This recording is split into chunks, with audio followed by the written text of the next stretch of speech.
c'est pas eux. Ils l'ont acheté dans un cabinet. Oui. Donc. boo xoolee. oui. problème bi ñu am. mooy loolu. c'est-à-dire que ñoom. pendant 5 ans. ils vont chercher un mandat pour se venger. alors bu ñu waxee bu ñu ñëwaatee ci le président de la République bi nga xam ne defaloon na la ndombal tànk il est plébiscité sur le plan international mais ci réewam ñu ngi dégg ne dafa yor ay compte 1000 milliards. ba sax mbir mi gën koo. ba sax mbir mi naqari ko lool sax. ba mu ne dootul bàyyi ci ni mel di jàll ci un ancien quand même président de la République. est-ce que aujourd'hui loolu bu nu ko suuxatee ci sunu ay réew ak sunu ay politique président bu fi jógeete est-ce que doo dund li ni mel. waaw déedéet xam nga moo tax ñun ak Pastef.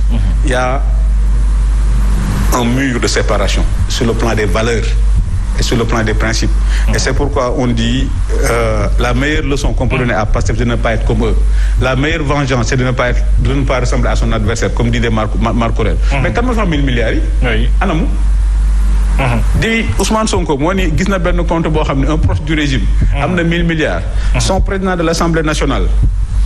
El Malick Ndiaye. oui nii woy affaire bi c'est vrai ñoom bu ñu amee majorité dañu waxal nañu an 1000 milliards yi mais léegi nga yaa xëy dañu génnee 1000 milliards yi. soit dit en passant ñu Sénégal yëpp déglu nañu ko déglu nañ et ça vraiment c'est un aveu de sincérité. dégg nañ président de l'Assemblée nationale. Malick Ndiaye. xam nga aussi li ñuy wax ñàkk a xam baaxul. Il y a deux choses ou bien dafa xamul ñàkk a xam ou bien c'est volontaire gis nañ ko mu def l'éloge de Mamadou Dia. oui xanaa moom président de l'Assemblée nationale dafa xamul ni Mamadou Dia a envoyé la gendarmerie en décembre 62 chasser les députés élus par le peuple de l'Assemblée nationale. Donc Mamadou Dia a fait virer les députés présents à l'Assemblée nationale par la volonté du peuple par la force des baïonnettes de la gendarmerie ou bien dafa xamul ou bien c'est leur projet et boo xoolee li may wax ni depuis le 24 mars, depuis qu'Ousmane Sonko, Diomaye est président, Ousmane Sonko Premier ministre, le syndrome Mamadou Dia, ça veut dire l'autoritarisme, est en plein téléchargement chez Ousmane Sonko. Mais maintenant, les conditions de 62 ne sont pas les conditions de 2024. Les conditions de 62 ne sont pas les conditions de 2024. Et puis, comme je dis, en 62, c'était quoi le débat entre Dia et Senghor? Senghor défendait la primauté de l'État sur le parti. Dia défendait la primauté du parti sur l'État. Quand tu écoutes Ousmane Sonko, lui, il défend la primauté du parti sur l'État. Il ne veut même pas un parti-État, il veut un État-parti.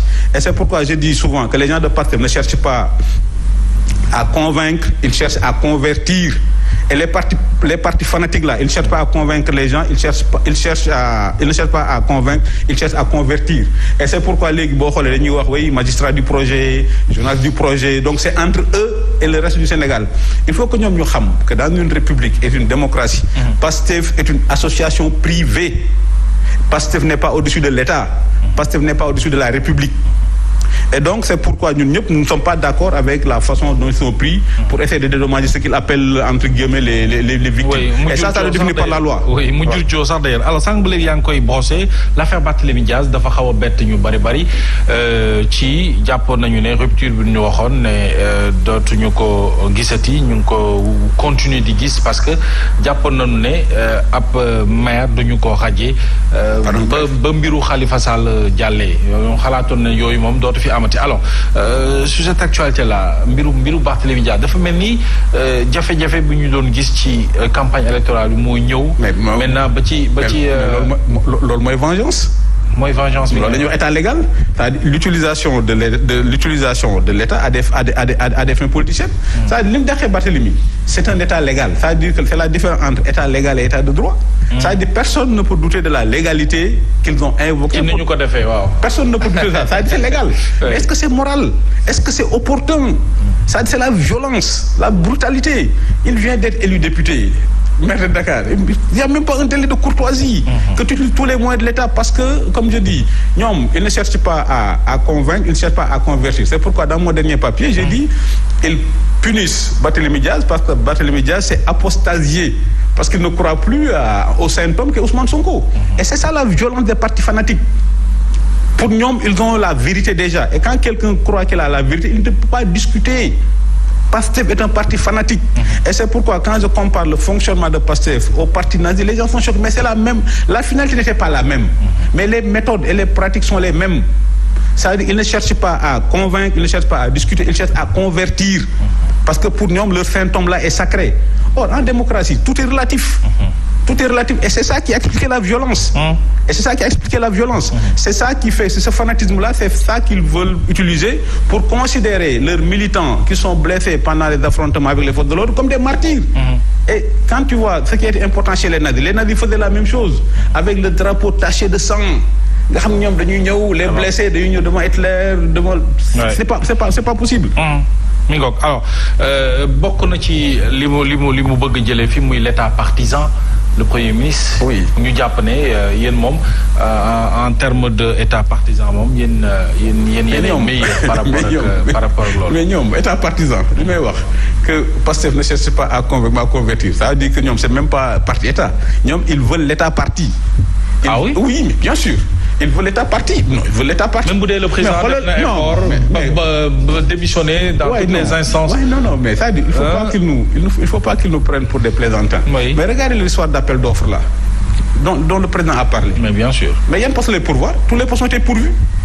xam nga aussi booy gis non xoolal rek depuis avril. parce que yëpp jeex na. mais parce que jeex na yan postes la ñuy pourvoir léegi. les postes stratégiques là yëpp jeex na.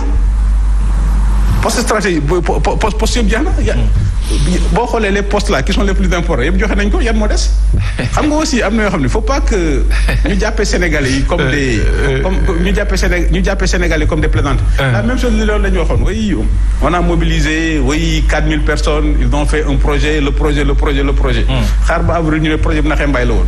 Mais depuis 10 mois ils ont pourvu à tous les postes. boo xoolee immédiatement en avril mai presque conseil il y avait des dizaines et des dizaines de nominations léegi lan moo des ban poste moo des léegi. mais Yoro xanaa lii nag di nga ko rafetlu mooy fas yéene fermer toutes les bases militaires et appliquer également ce qu'on appelle la réciprocité en matière de visa moderniser l'administration avec le numérique loolu xanaa nag Yoro wax dëgg yàlla.